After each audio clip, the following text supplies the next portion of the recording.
Hello everyone, मैं Dinesh Kumar Yadav, assistant professor degree college Jagannathpur, department of economics. आज का ये वीडियो क्लास सेमेस्टर 3 के अभ्यर्थियों के लिए है, जिसमें हम लोग पढ़ेंगे क्लासिफिकेशन ऑफ पब्लिक एक्सपेंडिचर यानी सार्वजनिक व्यय का वर्गीकरण। तो सार्वजनिक व्यय का वर्गीकरण आज हम पढ़ने जा रहे हैं। तो सार्वजनिक व्यय के बारे में हमने 3-4 वीडियो बनाए हैं इससे पहले। उस वीडियो को आप अवश्य देखें और उसके बाद इस वीडियो को आप देखें तो ज़्यादा बेहतर होगा। तो सार्वजनिक व्यय से संबंधित जो भी वीडियो अपलोड किए हैं उस एग्ज़ाम्स ऑफ व्यू से बहुत ही इम्पोर्टेंस है, उस चीज़ को आप अवश्य देखें। उसके बाद इसे देखें, आपको बहुत लाभ होगा एग्ज़ाम्स में। तो आइए जानते हैं सार्वजनिक व्यय का वर्गीकरण के बारे में। तो सार्वजनिक व्यय जो सरकार द्वारा जो व्यय किया जाता है, जो लोक कल्याण के लिए जो व्यय किया जाता है, उसे कई वर्गों में बांटा जाता है, यानी कि कैटेगरी वाइज बांट करके और व्यय किया जाता है। तो उसी चीज़ को आज हम जानने का प्रयास करेंगे। तो इसमें विभिन्न अर्थशास्त्रियों का अपना अपना मंतव्य रहा, उन्होंने अपने दृष्टि से ये वर्गीकृत करने का प्रयास किया। तो आइए जानते हैं इन अर्थशास्त्रियों के बारे में, किस प्रकार से इन्हें वर्गीकृत किया गया है, यानी कि कौन सा व्यय को किस वर्ग में रखा गया है और उस वर्ग का नाम क्या दिया है। इन सब चीज़ों को जानने का प्रयास करते हैं। तो सबसे पहले हम देखते हैं कोहल एवं प्लेहन का वर्गीकरण। इन्होंने सार्वजनिक व्यय को 4 भागों में बांटने का प्रयास किया। तो पहला इसका था विशेष वर्ग को लाभ पहुंचाना, यानी कि इस प्रकार का व्यय जो है वो समाज के कुछ विशेष वर्गों के लिए किया जाता है और इसके परिणाम स्वरूप क्या होता है कि कुछ विशेष वर्ग को लाभ पहुंचाने की दृष्टि से किया जाता है, लेकिन होता क्या है कि यह प्रत्यक्ष रूप से संपूर्ण समाज को लाभ की प्राप्ति होती है। जैसे बीमा, पेंशन, बीमारी पर खर्च, विधवा पेंशन, वृद्धा पेंशन और तमाम तरह के पेंशन को शामिल किया जाता है। इसके यानी कि विशेष वर्ग को लाभ पहुंचाने के लिए किया जाता है, लेकिन समाज को लाभ पहुंचाता, ये इनडायरेक्ट रूप से समाज को भी, संपूर्ण समाज को भी लाभ पहुंचता है। दूसरा तरीका है विशिष्ट व्यक्तियों का लाभ पहुंचाना, यानी कि इस प्रकार के व्यय जिसमें कुछ विशेष व्यक्ति, यानी कि जो विशिष्ट प्रकार के व्यक्ति है उसी को लाभ पहुंचाने की दृष्टि से किया जाता है। इसमें जो है वो सरकारी उद्योगों पर किया जाने वाला व्यय को रखा जाता है। ध्यान दीजिएगा, इसके अंतर्गत सरकारी उद्योगों पर किया जाने वाला व्यय को शामिल किया जाता है। तीसरा है समाज को लाभ, यानी कि इसके अंतर्गत उन व्यक्तियों को सम्मिलित किया जाता है जिससे संपूर्ण समाज लाभान्वित होता है। जैसे में किस किस चीज़ को हम ले लेते हैं, स्वास्थ्य,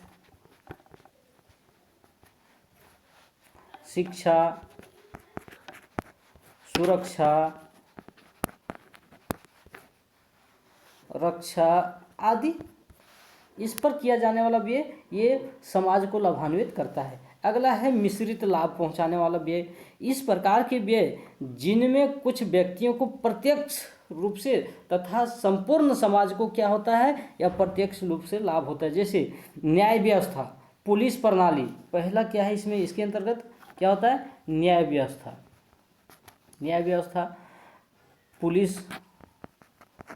पुलिस सेवा पर किया जाने वाला खर्च, रेल सेवा पर किया जाने वाला खर्च। तो इसमें है क्या कि इसमें कुछ व्यक्ति को डायरेक्ट रूप से लाभ पहुंचता है और कुछ लोगों को क्या होता है, इनडायरेक्ट रूप से संपूर्ण समाज को लाभ की प्राप्ति होता है। आइए देखते हैं प्रोफेसर निकलसन का वर्गीकरण। इन्होंने जो है इसे 4 भागों में इसने भी विभाजित करने का प्रयास किया। पहला है पर्याप्त आय वाले वर्ग। इसके अंतर्गत सरकार को पर्याप्त आय प्राप्त करने वाली सेवा पर व्यय किया जाता है। जैसे कि यानी कि सरकार को जहाँ से अधिक मात्रा में व्यय प्राप्त होता है, आय प्राप्त होता है, उस पर व्यय किया जाना, यानी कि रेल सेवा से बहुत एक बड़ा मात्रा में सरकार को लाभ पहुँचता है। डाक सेवा को रखा गया है इसके अंतर्गत, यानी कि उसे ही इसमें शामिल किया जाता है जिससे सरकार को पर्याप्त मात्रा में लाभ प्राप्त होता है और व्यय और उसके प्रति व्यय किया जाता है। दूसरा है परोक्ष लाभ, मतलब अप्रत्यक्ष रूप से लाभ पहुंचना। जैसे सरकार को परोक्ष लाभ की स्थिति होता है, जैसे न्याय, सड़क, शिक्षा, ये सब चीज़ को इसमें रखा जाता है परोक्ष में। यानी कि इसमें न्यायालय, सड़क, सशुल्क शिक्षा, ये सब चीज़ को इसके रखा गया है। अगला क्या है, अलाभकारी व्यय। अलाभकारी व्यय के अंतर्गत इस प्रकार व्यय में ना तो प्रत्यक्ष और ना ही परोक्ष लाभ प्राप्त होता है। जैसे निर्धनों को सहायता करना, यानी कि गरीबों पर किया जाना वाला व्यय, यानी कि उसको सहायता। यह भी युद्ध से पर किया जाने वाला व्यय। इससे क्या होगा कि इस पर जो व्यय किए ना डायरेक्ट रूप से ना इनडायरेक्ट रूप से भी लाभ होगा। अभी जो कोरोना जैसा महामारी आया है, जैसे कोविड-19 जो आया है, इस पर जो खर्च किया जा रहा है व्यय, वो क्या है, डायरेक्ट रूप से तो लाभ नहीं पहुंचा सकता है, इनडायरेक्ट रूप से मतलब ये एक्स्ट्रा खर्च है, यानी कि ये अलाभकारी है ना। अगला है आंशिक प्रत्यक्ष लाभ, मतलब इसमें आंशिक रूप से लाभ किया जाता है। इस व्यय में वे व्यय सम्मिलित होते हैं जिनमें सरकार को आंशिक रूप से प्रत्यक्ष लाभ की प्राप्ति होती है। अगला है एडम्स का वर्गीकरण। एडम्स ने इसे 3 वर्गों में विभाजित करने का प्रयास किया। पहला सुरक्षा व्यय, दूसरा व्यावसायिक व्यय, तीसरा विकास व्यय। इसे देखते सुरक्षा व्यय में उन व्ययों को सम्मिलित किया जाता है जो देश को आंतरिक अशांति एवं बाह्य आक्रमण से बचाने के लिए किया जाता है। जैसे पुलिस सेवा, सेना, जल, न्यायालय, जेल है, न्यायालय आदि पर किया जाने वाला व्यय, मतलब देश के सुरक्षा के लिए जो किया जाता है व्यय, अपनी सुरक्षा के लिए किया जाने वाला व्यय को रखा हुआ। दूसरा है व्यावसायिक व्यय। इसके अंतर्गत सरकार जो है वह एक व्यवसाय के रूप में सरकारी उद्योग के संचालन के लिए करती है, उसे व्यावसायिक व्यय कहते हैं। जैसे रेल, डाक तथा तार आदि पर किया जाने वाला व्यय, यानी कि जिससे व्यवसाय सरकार कर सकती है, मतलब इनकम इससे एडजस्ट कर सकती है। अगला है विकास व्यय। जो व्यय सरकार समाज के विकास के लिए करती है उसे विकासात्मक व्यय कहा जाता है। जैसे शिक्षा पर किया जाने वाला देश को विकास को लगता है। मनोरंजन, स्वास्थ्य आदि, इन सब चीज़ों पर किया जाने वाला व्यय ये विकासात्मक व्यय है ना। जैसे आपको इंफ्रास्ट्रक्चर पर किया जाने वाला व्यय विकासात्मक व्यय है। उसके बाद प्रोफेसर मिल का वर्गीकरण को देख लीजिए। इन्होंने 2 भागों में बांटने का प्रयास किया है, अनिवार्य व्यय और ऐच्छिक व्यय। तो अनिवार्य व्यय को जानते हैं। ये अनिवार्य जो व्यय है यह इस वर्ग में उन व्ययों को रखा जाता है जिसको करने के लिए सरकार कानूनी रूप से बाध्य है। कानूनी रूप से सरकार बाध्य है। जैसे सुरक्षा,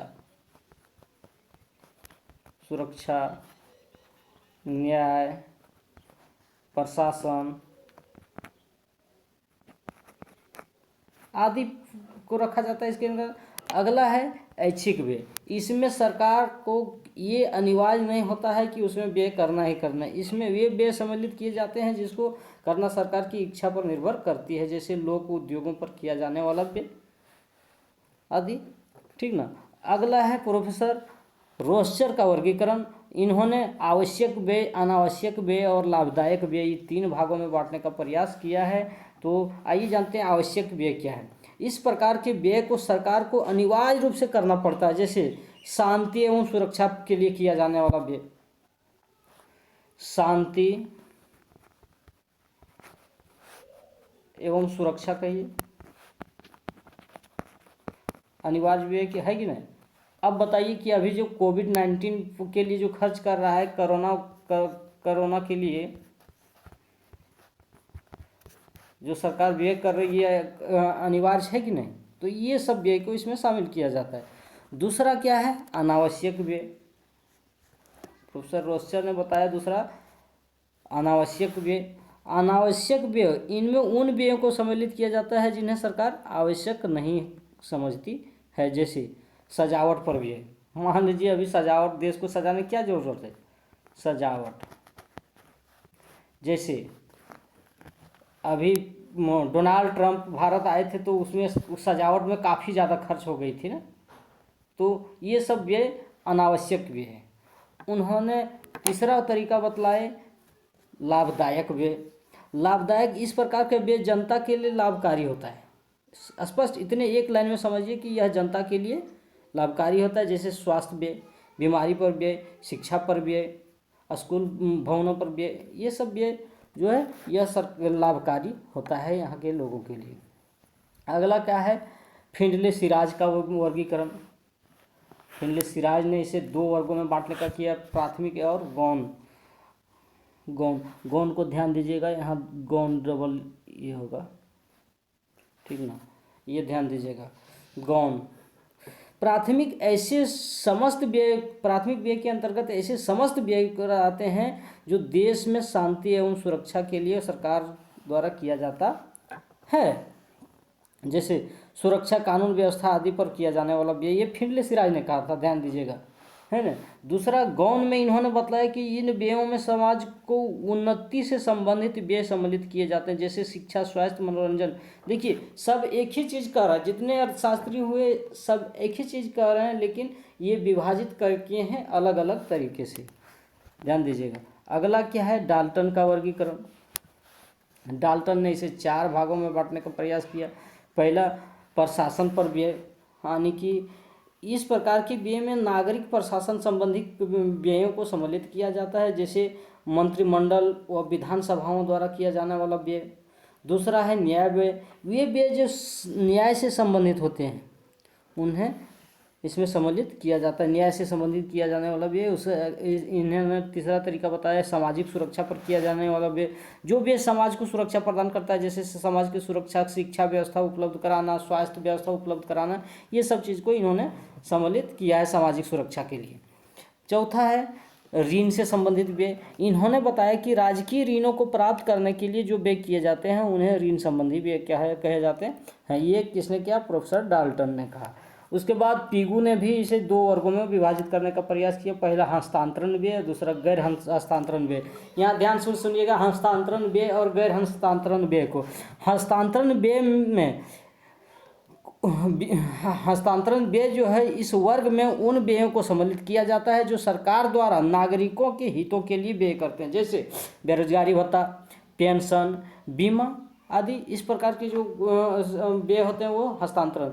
दूसरा गैर हस्तांतरण व्यय होता है, इसके अंतर्गत सरकार द्वारा अपने लाभ के लिए किए जाने वाले उन्हें उन वर्गों में सम्मिलित किया जाता है जो नागरिक प्रशासन संबंधी व्यय आदि शामिल होते हैं। उसके बाद इन्होंने अगला तरीका देख लीजिए, जेके मेहता ने इसे 2 वर्गों में विभाजित करने का प्रयास किया। पहला परिवर्ती व्यय, दूसरा यह परिवर्ती व्यय। तो परिवर्ती व्यय में वे व्यय आते हैं जिनका घटाना या बढ़ाना उपयोग पर निर्भर करता है, जैसे डाक सेवा, रेल, चिकित्सा पर व्यय किया जाने वाला व्यय, ये सब चीज़ को शामिल किया जाता है।